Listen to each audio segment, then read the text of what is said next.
আমরা যদি ভালো মুসলিম হতে চাই তাহলে আমাদেরকে মানব দরদী হতে হবে, মানুষের কল্যাণে নিজেকে নিবেদিত করতে হবে। আল্লাহ রাব্বুল আলামিন কোরআনে কারিমে বলেছেন, কুনতুম খায়রা উম্মাতিন উখরিজাত লিন-নাস,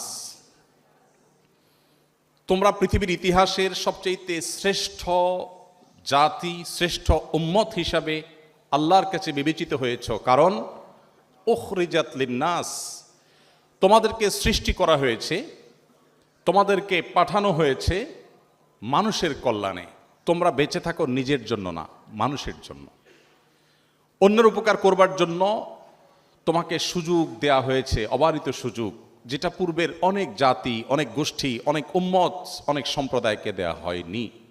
এই একটি আয়াতও আমাদের শ্রেষ্ঠত্বের কারণ কিন্তু বর্ণনা করে দিয়েছে।